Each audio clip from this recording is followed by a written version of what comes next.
உலக மக்கள் அனைவருக்கும் வணக்கம். இப்போது நாம் மார்கழி மாதத்தின் ரிஷபராசி பலன்களை பார்ப்போம். குடும்பம். விரயஸ்தானத்தில் குரு சஞ்சரிப்பதால் பணம் வருவதற்கு முன்னரே செலவுகள் காத்திருக்கும்.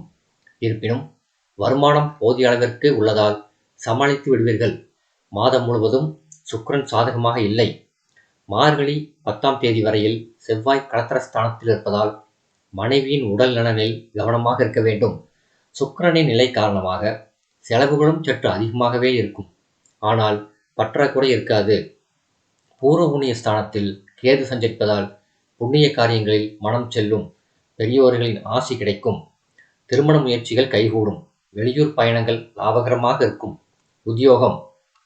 அலுவலகத்தில் பல நன்மைகளை நீங்கள் எதிர்பார்க்கலாம். உங்கள் உழைப்பிற்கு நிர்வாகத்தினரின் பாராட்டுதல்கள் கிடைக்கும்.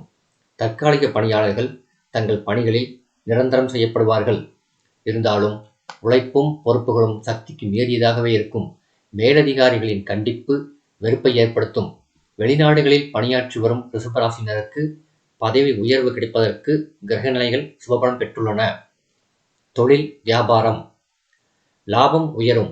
தொழிலை விருத்தி செய்வதற்கு ஏற்ற மாதமாகும். சில்லறை வியாபாரிகள், நடைபாதை விற்பனையாளர்களுக்கும் கூட விற்பனையும் லாபமும் உயரும். புதிய முதலீடுகளில் அளவோடு ஈடுபடலாம். ஏற்றுமதி துறையினருக்கு வெளிநாட்டு நிறுவனங்களிடமிருந்து புதிய ஆர்டர்கள் கிடைக்கும். கலைத்துறையினர். மாதம் முழுவதும் சுக்கிரன் அனுகூலமாக இல்லை. வருமானத்தை நிர்ணயிக்கும் மற்ற கிரகங்கள் சாதகமாக உள்ளன. ஆதலால் ஓரளவு வருமானம் கிடைக்கும். இருந்தாலும் புதிய வாய்ப்புகள் கிடைப்பது கடினம். அரசியல் துறையினர். கட்சி பணிகளில் அதிகமாக கலந்து கொள்ளாமல் மௌனமாக இருப்பது அவசியம். மார்கழி 11ஆம் தேதியிலிருந்து செவ்வாயும் அஷ்டமஸ்தானத்துக்கு மாறுவதால் கட்சியில் ஆதரவு குறையக்கூடும். சில வழக்குகளில் சிக்கிக்கொள்ள நேரிடும். சூரியனும் அனுகூலமற்ற நிலையில் உள்ளதால் பிரச்சனைகள் ஏற்படக்கூடும். நிதானமாக சூழ்நிலையை ஆராய்ந்து செயல்பட வேண்டிய மாதம் இது. மாணவ மாணவியர். மார்கழி 23ஆம் தேதி வரை கல்வித்துறைக்கு அதிகாரம் கொண்ட கிரகங்களின் சஞ்சார நிலைகள் சாதகமாக இல்லை. அதன் பிறகு அனுகூலமாக மாறுகின்றன. கிரகங்கள் சுபபலம் பெறும் வரையில் கல்வி முன்னேற்றம் தடைபடக்கூடும். பாடங்களில் மனம் ஈடுபட முடியாமல் சோர்வும் தளர்ச்சியும் ஏற்படும். அதன் பிறகு மனம் தெளிவு பெறும். படிப்பில் உற்சாகம் மேலிடும். விவசாயத்துறையினர். கிரக நிலைகளின்படி ஓரளவே விவசாயிகள் இம்மாதம் நன்மைகளை எதிர்பார்க்க முடியும். விளைச்சல் திருப்திகரமாக இருந்தும் கூட சந்தை நிலவரம் சாதகமாக இருக்காது. உங்கள் விளைபொருள்களுக்கு சந்தையில் நல்ல விலை கிடைப்பது சற்று கடினமே. தேவைக்கு அதிகமாகவே மழை பெய்வதால் பயிர்கள் பாதிக்கப்படக்கூடும். பெண்மணிகள். குரு பகவான் உங்களுக்கு அனுகூலமாக இல்லை. சுக்கிரனாலும் அதிக நன்மைகள் ஏற்பட வாய்ப்பில்லை. குடும்ப சூழ்நிலை அமைதி நிறைந்ததாக இருக்கும். முயற்சிகள் பலனளிக்கும்.